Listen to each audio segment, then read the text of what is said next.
Paul, you're a rich man, so should the San Francisco 49ers make Brock Purdy a rich man right now? Yeah, they're going to pay him. It depends on how much, though, Key. Come on. I'm giving them top 15 quarterback money, and I don't know what that is around. I'm not giving them 50, 55. We can negotiate somewhere between 40, 35, maybe between 35 and 45, then I'll do it. Because I don't look at Brock as a quarterback that's just like can carry a team. I think he's great when he has all the weapons around him. We saw that this year when he dealt with a lot of injuries. You didn't have McCaffrey for a period of time. You didn't have Kittles. You lost Ayuk, and we saw him come down to earth. Whereas before, he was an efficient quarterback when he had all his weapons. So if it's not going to mortgage their future and prevent them from getting better, then yeah, I'll pay him. What you think they should do with him, Will? Yeah, definitely pay him. And I'm looking at the $50 million range. I mean, you look at the quarterbacks in the top 10. I mean, what you said, Paul, is basically there's two quarterbacks in that list who I feel like can really carry their teams with Joe Burrow and Lamar Jackson. True. And I think he fits right in there. Like, I'm probably going no higher than 50, but I think going to multiple NFC Championship games, playing in the Super Bowl, leading his team there, I think 50 is the right number for Brock Purdy. It's just a matter of if that's what 49ers are comfortable doing. You know, I like to play the corporate role, right? I like to say, well, you know, I don't want to talk about a man's money, which I don't. I want to put a number on it. Right. But I think they should pay him his value. Now, what's that value? How do you assess the value of a quarterback in a system along with Kyle Shanahan that everybody – so you're going to get dinged because of Kyle Shanahan to start with, no matter who you are. Kyle Shanahan went to the Super Bowl with Jimmy Garoppolo. Okay, so you look at it that way. And then you look at the fact that now he's gone to a Super Bowl and an NFC Championship game with Brock Purdy. He went to a Super Bowl as an offensive coordinator with Matt Ryan. Matt Ryan was an MVP at that point in time in his career. But you start to think about, okay, you're talking about $50 million on an average. That's just an average. I don't really care about that, Rick. I care about how much guaranteed money are we talking about. When you start to think about these other quarterbacks, and Dak Prescott, Joe Burrow, and Jordan Love, and Trevor Lawrence, and Tua, and Goff, and Herbert, and Jackson, and Hurts, and we go down the list, what's the guaranteed money on a 5-year deal over the first 3 years? That's what I'm thinking about as a player and as a front office executive. How much of that money, because I can make the cap, you know, Will, I can make you an average DB, I can pay you $20 million a year on an average. But your real money ain't $20 million a year. You might not see the back end. You may not see the back end. So that's my whole thing when it comes to these quarterbacks or money in general. What's the guaranteed portion of the money, Rick? That's the key. Here's my question. Does Brock Purdy make others better, or do others make Brock Purdy? That's what I was talking about. I don't really know. Come on. Really know that. Come on, saw we that know. this year. Good. You know what? I've seen him throw people open, though. I've seen him throw guys open. I've seen him do it. Okay. Yeah. Has he won games doing that? That you can do it in instances, that you can do it in moments. There's a lot of quarterbacks who can make that spectacular play. Can they also do 2nd and 9 and get me to 3rd and 2? Yes, he can. Rather than 3rd and 15. He can. On a consistent basis. And he's shown us he can with his legs. He's pulled the ball down and got out of there with his legs, his ability to move around in a pocket. But he's also had some head-scratching plays. Yeah. Yes, he has. So that's my thing. And we have to keep in mind that if I am John Lynch, I'm not paying him for what he's done to this point. We talk about he's gone to a Super Bowl, he's done this, he's done that. I'm paying him for what he's going to do the next 5 years. And my question is, has he maximized who he is to this point? Is he going to be significantly better over the next 5 years, or is he going to be the same guy we've seen to this point? Because if he's the same guy, then I need the money to be able to build the same kind of teams that I had around him going to the Super Bowl and going to the NFC Championship. And am I going to be able to do that if I am paying him top money? And my answer is no. That, like the guys who are top 5 quarterbacks, the guys who make guys better, and I don't have to hesitate about that, we know who they are. Yeah. It's Josh Allen. It's Joe Burrow. It's Lamar Jackson. Right? Mahomes, it's Patrick Mahomes, right? But they fall off the tree, right? When you get to Brock Purdy or you get to Dak Prescott or whoever you want to put in that, Jordan Love, now you're sort of like, yeah, we got to debate that. We all know, you know when you see it. That dude makes everybody else better. Yeah. And I don't put Brock Purdy in that category. You know, it's hard to judge a player when he doesn't have his whole entire arsenal, no matter who you are. Because we can go back, even though even though Patrick Mahomes went to the Super Bowl, think about this, and played the Tampa Bay Buccaneers. He took them to the Super Bowl, but he lost. We look at the offensive line. He didn't have his offensive line yet. Okay. So you can't judge him and say, well, he's a bad quarterback because... But we're not. Can't even put Mahomes in this. But you just said... But even Jalen Hurts. Even Jalen Hurts. We can go on and on with quarterbacks in these situations. Okay, but I'm not putting Jalen Hurts in the category of the guy that makes everybody better. Jalen Hurts is good because of what you have around him. He can be the leader. No, that's not... He can be the leader. So good, it's ridiculous. He's your leader, but he's as good as the people around him. And Mahomes, you just said... No. You just said... Mahomes led them to the Super Bowl. No, he led them to the Super Bowl. No question about it. Brock Purdy did not lead them to the Super Bowl. No. How could he was not have part led them of to a the Super Bowl team. How could he not? Who led How him? could he not? He's a quarterback underneath the center, Rick. The defense led them? The defense was a significant part of them getting to the Super Bowl. There's no question about it. I understand. He gets dinged because he was Mr. Irrelevant. He's with Kyle Shanahan. Who's not dinged? That's who he was. Who was your quarterback? Brad Johnson. Did he lead y'all to the Super Bowl? Yes. Y'all defense, Key. No, our defense helped us win the Super Bowl. Oh, come on. Our defense helped us win the Super Bowl. I'm never going to say that BJ, Brad Johnson, pause, was the guy who, because I got to stop you, Paul, the guy underneath the center made sure offensively we did everything we were supposed to do. That's just it. I mean, that's the reality of it. I understand Kyle Shanahan's the head coach and the coordinator calling the plays. Somebody has to take those plays, initiate those plays, find the right guys and put them in the right positions, get them in and out of bad plays, deliver the football in rhythm and in sync. They have to. No, that's the basic. That's the basis That's for the being most the important quarterback. position on the field. That's the bottom line for being the quarterback. The guy who leads me there is the guy when I'm up against it and I need somebody to make a special play. But that is so rare. To make somebody else better. But that's so rare. You're right. It is rare. But I don't want to. I don't want to appreciate. We have this problem. This is the problem in the NBA right now. Talk to me. Is that it's the same problem that we see with quarterbacks now. The best player is getting a supermax contract, like he's a player who makes everybody else better. No, he's just the best player on that team. Right. He's not necessarily Luka Doncic, right? He's not necessarily LeBron James. He's not necessarily one of those guys that can take lesser players and lift their game up. Yeah. Their game is lifted up by who you put around them.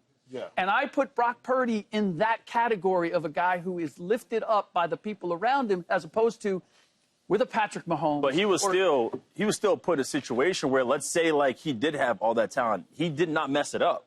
If anything, he could completely run the bus into a wall. Right.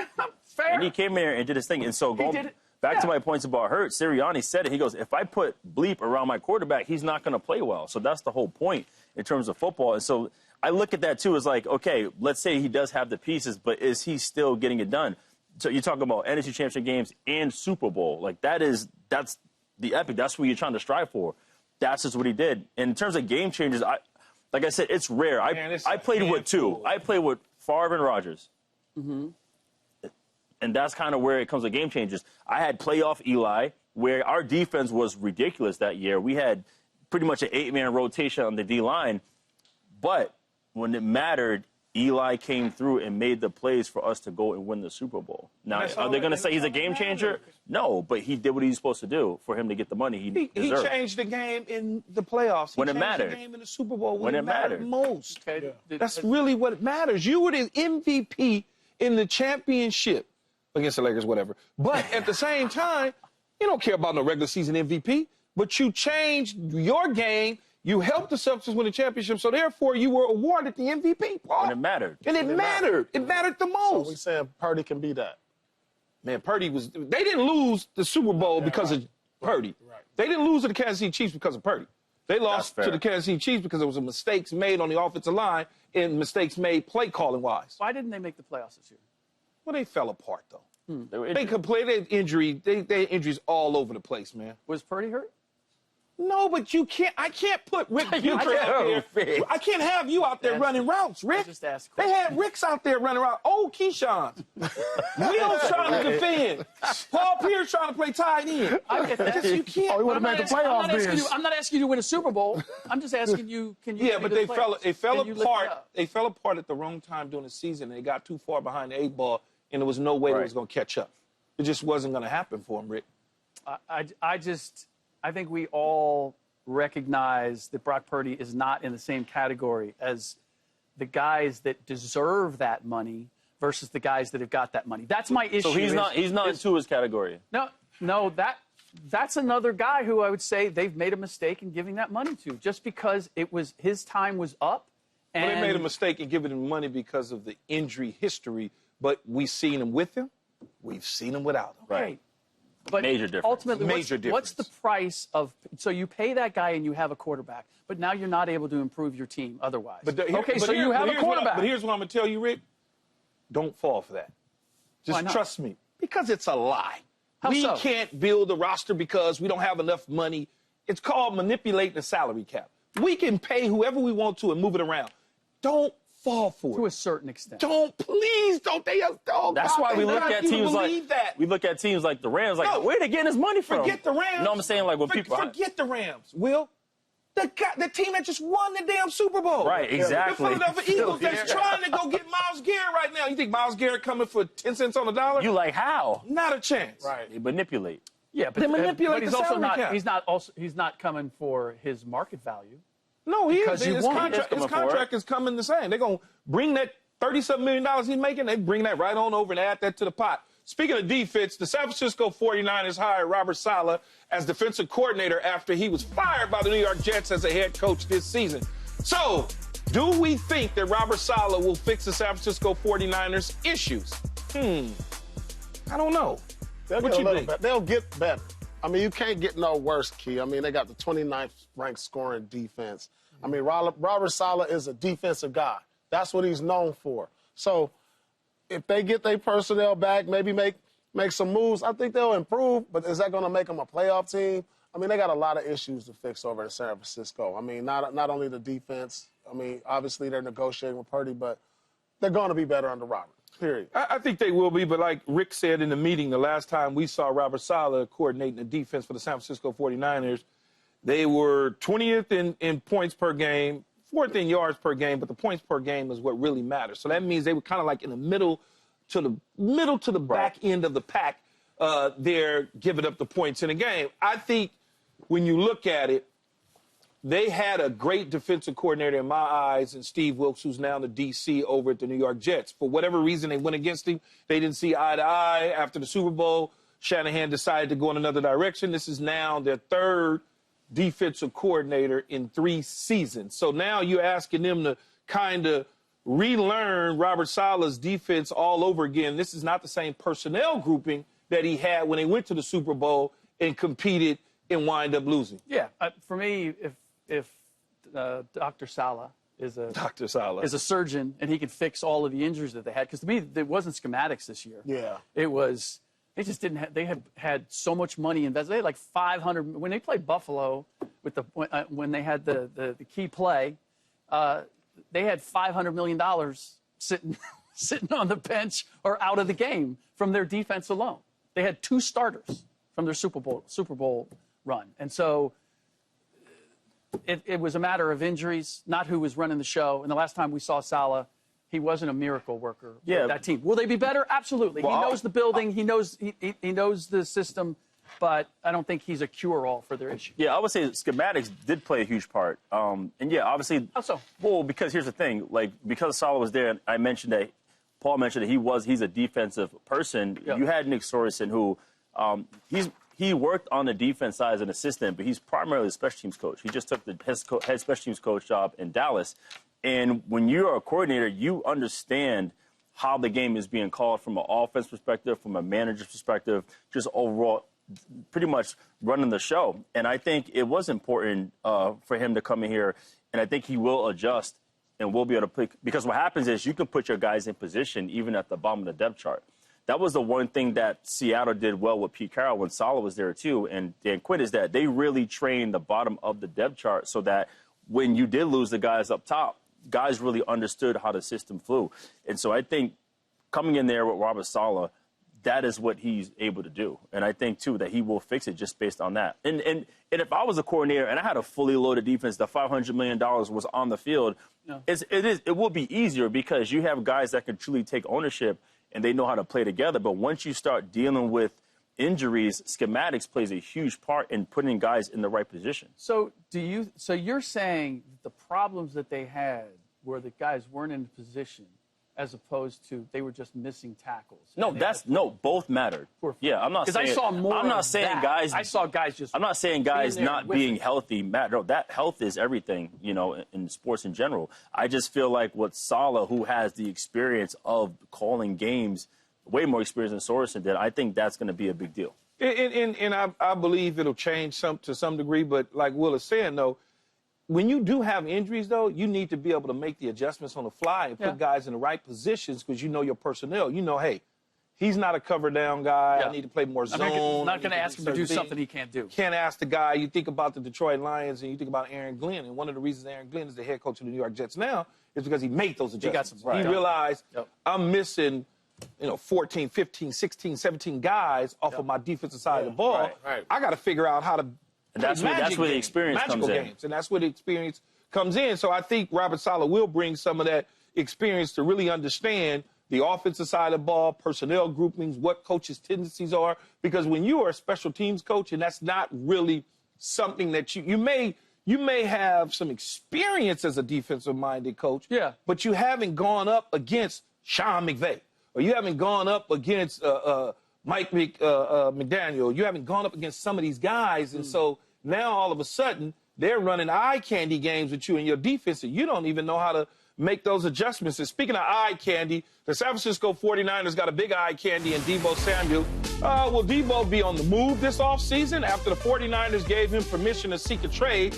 General Manager John Lynch gave an update on the situation from the combine. So I know my good friend, our good friend Michael Irvin wants to see Deebo Samuel's in a Cowboy uniform. Rick, where do you think the landing spot should be to utilize Deebo's special talents? If he really wants to get out of San Francisco, which I think is a mistake on his part, then I'm looking at going to the Washington Commanders, where they have plenty of money to pay him.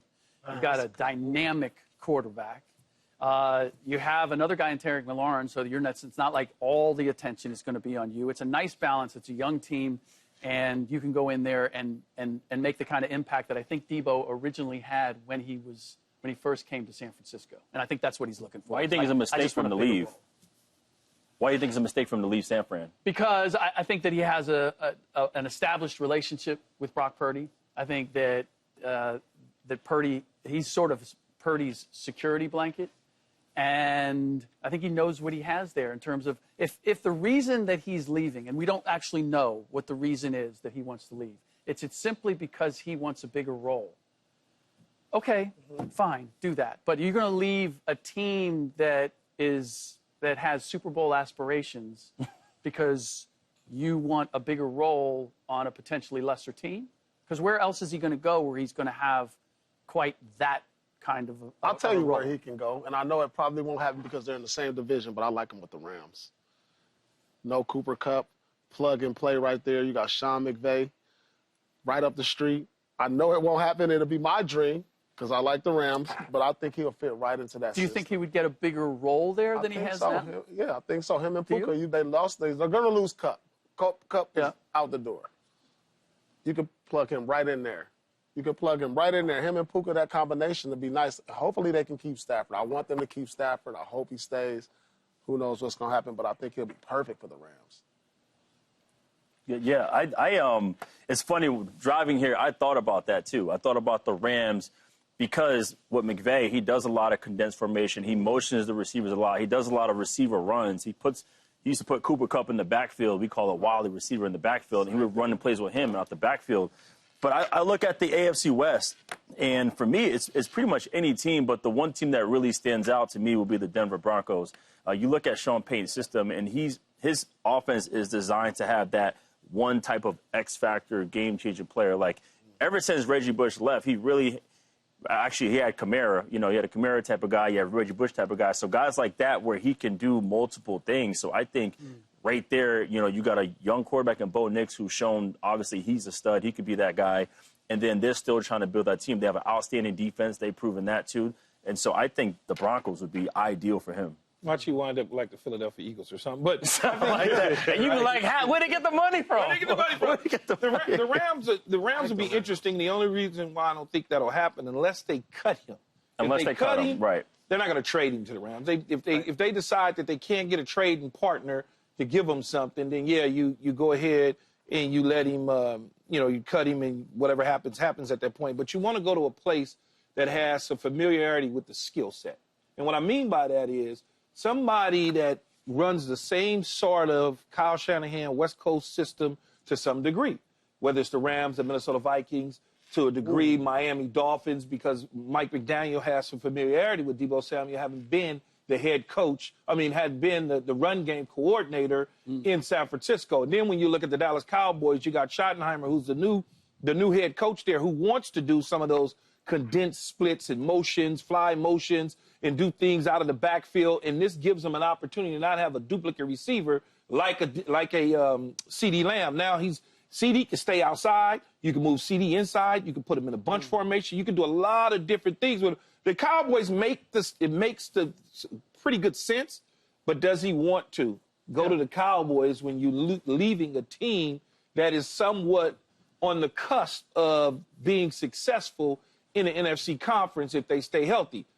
Do you want to do that? Right. The ball's going to go to CeeDee Lamb, right, when it's in the air. Right. They're not going to change that. You just paid him however much money you paid him, so you're going to utilize his skill set when you throw the football. So it's just got to be the right. It's got to be the right kind of fit for him. And you say, why would he want to leave San Francisco? I can speak receiver language if you want me. Sure. Have at it. You can get the book back there. I can also give you the book too if you really want to know.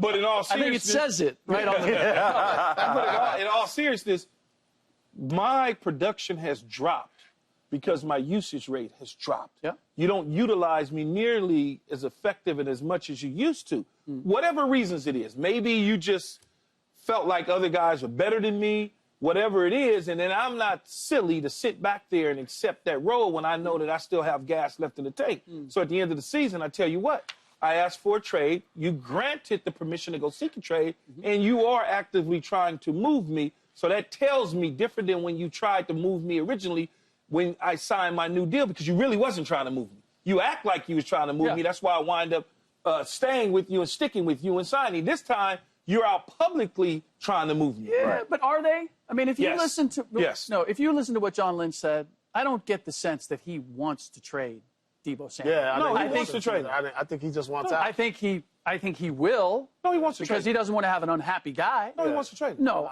he wants out. No, John. No, I'm not saying he doesn't want out. Yeah. I'm saying that if Deebo wasn't asking out, would John Lynch say, you know what, we need to move on from Deebo Samuel? Yes. Why? Quietly. Because, unlike in basketball, and I know, you do a little bit of both sports, you're smart in both, but unlike in basketball, football players, we smell it coming. You can see the rat in the wall immediately. Immediately. We already know what you're going to do to us before NBA guys can't too. But the NBA, we smell it like during the season. I don't know if Luka smelled that one. Yeah, Luka didn't smell it. Luka didn't smell it. That's all over here. Tell me, Will. We can smell it when it's coming. So, for example, I remember my final season on the then Redskins, we signed about 3 safeties. This is April. You're like, okay, where you go? And I'm the returning starter. I was 1 as the starter, so that pushes me down to 4 because they gave 2 of those dudes a lot of money. That's exactly what. So I called Bruce Allen. I said, "What's up? Am I good?" He goes, "Well, as far as we know, yeah, you're good." As far as we know. And sure enough, I went through entire training camp, and at the end, it just didn't work out. And back to what we were saying, like John Lynch said that we're gonna honor it. Yeah. And you figure based on the production with Kittle and Jennings and Ayuk and now Ricky Pearsall, it's like, he's looking around like, and he's watching Ricky in practice, who's nice, okay? Yeah. Who can do pretty much the same things that he does if you watch him in Florida. And so he saw the writing on the wall, man. He was like, look, I need to get out of here. And he's watching other guys in the league, all this production. Honestly, Yeah, the guy that I think that was As far as we know, Rick. the guy that I think made the biggest difference for Deebo was actually when McCaffrey came in. Yeah. Because he became that multi-tool, like we're going to use you in a variety of ways. Yeah, Deebo can play just wide out. Well, yeah. Because he said on record, I'm not a running back. But he was doing that for the money. No question. As we Right? know.